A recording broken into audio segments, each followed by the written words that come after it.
Welcome back. We're on part 3 of episode 33. A lot of threes out there. I'm going to do that joke every single time I get a chance to, so deal with it. Well, if you plus three to three is a six, and then you plus three times is a nine, and then you add the six with the nine, it's 69. Just saying. That must mean 9/11. People that do that shit. Hey, I'm not a terrorist, okay? We are talking right now about TNA's last pay-per-view, Slammiversary 2012. And let me get this out of the way really quick because I'll break it down into different parts. But this was actually, I think, the best pay-per-view that I've seen in a really long time from TNA. That doesn't mean that it was perfect, and I'll rip some of this shit to shreds in a minute. But before anybody complains about, oh, you're never happy with anything, I actually overall enjoyed this quite a bit, and I considered giving it a 3 out of 3, not meaning that it was perfect, but that meaning it was good as opposed to meh or bad. But I kind of settled on giving it a 2.5, officially a 2, but a little extra point 0.5 for that much better of an effort that they put onto it. But anyway, let's break this down a little bit. We've got Hulk Hogan comes out first off, and he thanks the crowd and all that kind of stuff, which biggest part of this entire pay-per-view that I thought was great was the crowd. That big crowd made the entire pay-per-view. What do you think about the crowd? The crowd was, I'd say it's a very small venue, so it allowed itself to bring out more of a fan orientated appeal. The crowd was very lively, but saying that, they did cheer for anything, which I'll get into as we progress in regards to the pay-per-view results. But yeah, no, it was as far as pay-per-views go, it didn't suck that badly. uh, Hogan makes it an X Division Championship match instead of just a normal match between Aries and Samoa Joe. It's the first match of the night. Austin Aries wins at via pinfall, and I thought this was actually a good way to start off the pay-per-view. I liked it a lot. I'm also a huge fan of the storyline they're invoking with Aries stating that he wants to be the number one guy in the company Right, and because he has a load of potential to be that guy. they're doing something now too, right, where he might have to forfeit the title to get a shot at the world title, right? Yeah. So that's actually kind of interesting. I wonder what they're going to do with that. Uh, After that, we had a little reference to some fan that won a contest to win a guest bell ringer thing. I didn't pay any attention, so I didn't really think that he did a bad job. I think they Congrats. should have a fan win a contest to do commentary on the pay-per-view. They'll That's what probably I be was better actually than saying. saying I'd rather Taz. do a commentary on it than I would love to be sitting there and go, "This is another sucky TNA right. pay-per-view." Yeah, just be like, wow, well, this doesn't suck as much as Impact does, and like And they'd probably Dixie turn it. Carter's a whore. They'd turn No it into a figure. storyline. Yeah, it'd probably like boost the ratings on the pay-per-view by like a million fold. Right. The biggest buy of the century. Then we had Kid Cash against Hernandez, which I thought was a pretty good match considering I didn't have any hopes for it at all going into it. But No build. Hernandez completely destroys Kid Cash for the most part, and I thought it was kind of fun. For me, it was one of those things where it was just like, yeah. I'm not a big fan of Hernandez as a wrestler. I think he's been given so many chances to shine and he's ballsed it up. In terms of Cash, he could have done so much better. I've seen matches of Cash versus Styles or Cash versus Aries where he's done an amazing job. They should have at least given him a bit more offense in this match. I think it was all just to put over Hernandez. Though. It was basically like a Ryback squash with a little bit less of a squash though, Ugh, just to kind of yeah. keep a little bit of dignity instead of having the Ryback people. The way I see it is they should at least, if they've got to push him, they've got to do it right and give him proper build. Because if you throw him into a squash match at a pay-per-view with no build, people aren't going to really care. Just have him face Homicide, bring him back.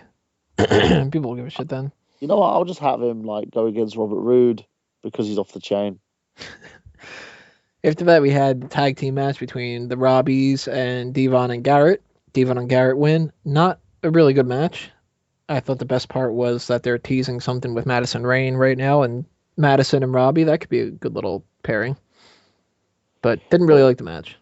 the way I see it is anything with Garrett Bischoff in it sucks. So sorry, Garrett, but you know what? You can't go to 2 minutes worth of wrestling training and say that you know how to wrestle. That's like me going to Tony's house and saying that I'm American. Ain't gonna work. Works in TNA. Exactly. Look what happens with Brooke Hogan. She can fail at everything and apparently get a job. Because her daddy bangs her. I mean, bangs her like. Whoops. Then we had I the just opened number up a one. kettle of fish. We had the number one contenders match between Mr. Anderson, Rob Van Dam, and Jeff Hardy. This was the number one contenders match for the Knockouts title, people. So I just want Mr. Anderson wins via pinfall. Good match. Not the best of the night. I thought that was the X Division match, but I thought it was pretty good. I kind of saw Anderson winning from the start. That's who I ended up predicting, but I mean, he's not going to title or anything, so it really didn't matter. You know that Robert Roode's going to keep it for the Bound for Glory series that they're doing. because he's off the chain. Right. I mean, he's so far off the chain, it's ridiculous. Yeah. He always goes against the grain. And he listens to Little Wayne. Just, you know. The way I see it is, yeah, it was an okay match. But again, I don't really want to see these guys in the ring together. Anderson's meh. Van Dam just likes to go around smoking pot and pretending that he's a good wrestler. And Jeff Hardy's a crack addict, so yeah. After that, we had Crimson do his open challenge after touting himself for being undefeated and all that. And he's answered with James Storm, who quickly beats him, ending the undefeated streak. Didn't like the fact that they had such a quick match between them, because that kind of just made the whole Crimson undefeated streak pointless, but it makes sense. Pointless anyway. You're not going to do an undefeated streak when you take a guy out of a freaking tournament by pretending he's injured. That's not an undefeated streak. You know, there has to be consistency. But there's no consistency in Crimson's character. No, but I wish it would have gone a little bit longer and had an actual kind of competition between the two of them instead of just a squash match. But at least it was James Storm and not, I don't know, some like Zima Ion or something like that ended up winning. Well, as I said, it's one of those where it's like, yeah, okay. It wasn't amazing, but me. Finally, we have, or not finally, I'm jumping ahead here. Then we had the Knockouts Championship. Gail loses the title to Brooke Tessmacher, who... He was actually, he's saying finally because he wishes that he was over. So she's Brooke... Well, she starts off as Miss Tessmacher, then she becomes Brooke Tessmacher, and then she goes back to Miss Tessmacher, and now they're apparently just going to call her Tess. I think they should just call her, you know, Brooke Tessmacher and have Brooke Hogan called Hulk Hogan version 2.0. Yeah, that's the whole reason too, is they don't want two Brooks on the show, which is like, well, if your fan base is so dumb that they can't tell the difference between two Brooks, when we have, meanwhile in WWE you have John Cena versus John Laurinaitis is the most highlighted feud right now, then come on, TNA. Nobody's going to get Brooke Tessmacher confused with Brooke Hogan. One person actually has some talent and is there trying to entertain, whereas the other person is trying to just keep herself in the limelight. Yeah, no, I agree with you on that one. It's just, yeah, it's not. Yeah. Didn't really like the match a whole lot, but who really cares? Well, Brooke Tessmacher is very, in terms of ring ability. That's why she works part-time for Hooters. Gail Kim is Gail Kim, who really is not really doing anything rather well. So let's just forget this match ever happened. Then we have Bully Ray versus Abyss. I mean, Joseph Park. I mean, Christian Cage. I mean, what?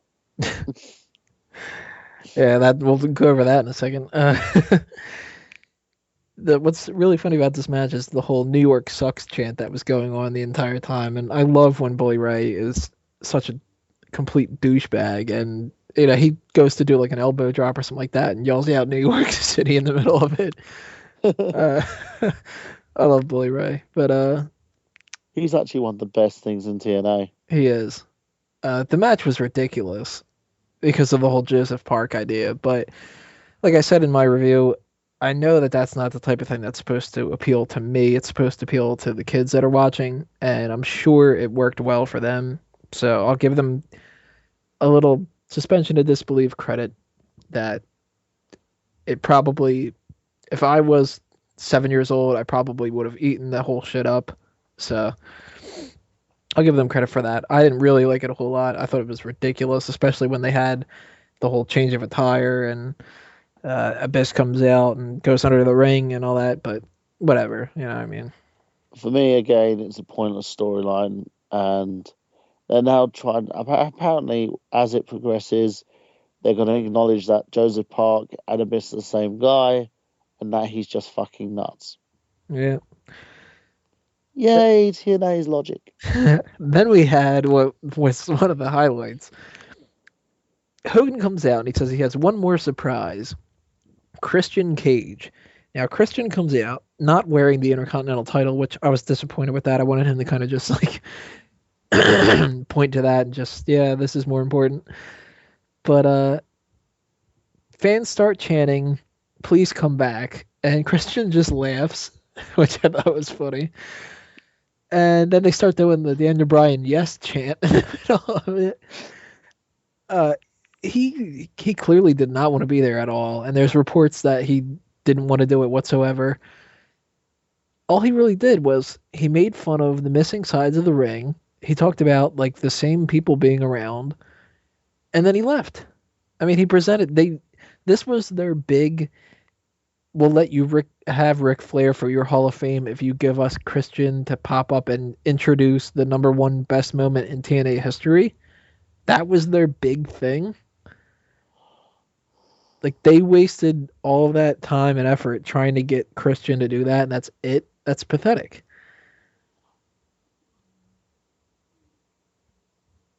You there?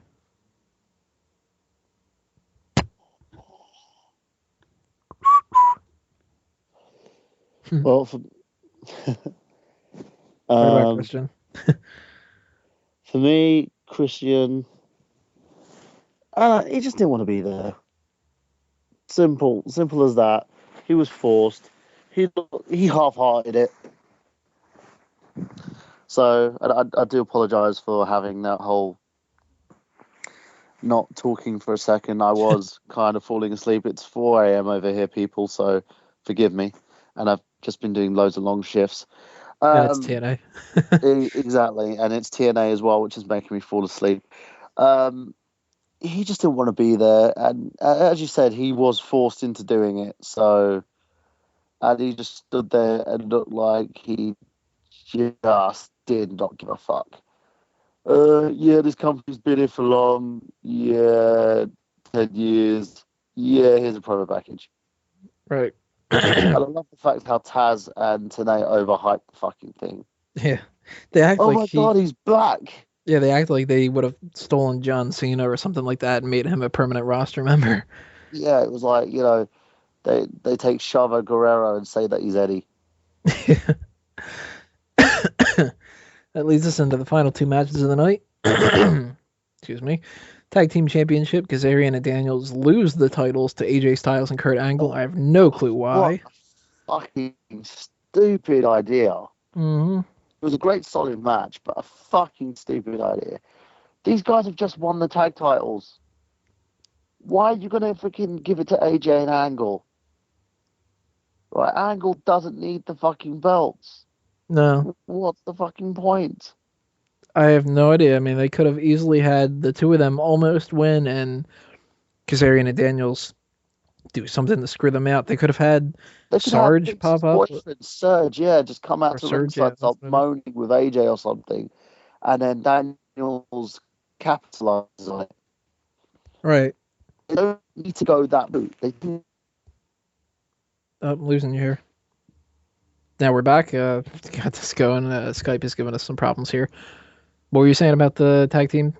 Yeah, no, basically, this tag teams of Angle and AJ Styles only consisted um, for a short time, and the fact is, you got this storyline that's been developing for months, right? Which is, it has had a good build. Why are you going to take the titles of the champions who've just won the titles? There's so many ways of actually developing this storyline, adding Surge into the mix, and not fucking with the tag team title dynamic. Because how long are AJ and Angle going to partner for? Not very long. Right. And then you've got this rather legit little tag team that have just had a big coup from winning the tag titles of Samoa Joe and Magnus, and then you just let them get beaten. There's no logic to that at all. No, I thought it was absolutely ridiculous that they did it. I don't see why they're doing it, but I don't think that they really know why they're doing it either. So I'm not really surprised there. But saying that, it was a rather solid match, and Yeah, it was entertaining. Yeah, right. It was really entertaining, and I have to admit, bravo to Kaz, bravo to Daniels, bravo to Styles, and even bravo to Angle. Those fucking suplexes look fucking legit as hell, And for me, I believe this was the match of the night. That ends with the TNA World Heavyweight Championship. Bobby Roode against Sting. Did not like it. Didn't like it the first time when they did this. I honestly I thought that the most interesting part in the entire match was when he tries to go get the beer, because Bobby Roode wins by picking up beer and hitting Sting over the head with it, just to remind you about how he won the title in the first place. But the part that was most interesting, I thought, was a fan in the crowd when he does that. He just goes, "Watch the beer!" like Sting's gonna go, "Oh wait, yeah, Thank you, mysterious person." Phil in Section C, just help me out here. Wins the title and goes, "Thank you, Phil." Yeah, that and the fact that Borash can never pronounce Rude. It's always Bobby Rowe. But Oh God, didn't like the match. Sound like but it goes to a chippy. I'm glad that Rude kept the title instead of Sting, though. No, I have as well. I think the one of the main things they have done right is building Bobby Roode. There's a lot of stuff I would have done better in terms of booking Roode as champion, but they have elevated him as much as they could. They've gotten rid of the shitty music and replaced it with more of a sinister version of it. They've fed him challenger after challenger, and he's always come out on top, which is great. And he's the longest reigning champ in TNA history. So they are doing a lot of good and positive things with him. I just don't think, though, that he's able to work with talent that are on par with him. Because, no offense to Sting, but he is kind of past it. Mm-hmm. And we've had Sting versus Roode on more than one occasion. So hopefully not again. Yeah, no, I never want to see that again. And as far as Sting's Hall of Fame induction goes, congrats. Just hope they don't give you tinfoil. Right. Yeah. Makes sense for Sting to be the one in the Hall of Fame. That's good that they didn't put Shark Boy in there. I would have done Jarrett, to tell you the truth. That's what I was just gonna say, but I wish Garett would have been the first one because he did build the fucking company, so yeah, they've literally just turned their backs on him. So that's Dixie Carter. And as far as being on her back with this whole AJ Styles storyline, Dixie, call me. That's it for the TNA part. Now we're going to talk about the No Way Out predictions coming up in the next couple parts here, then finish off with the end of episode 33.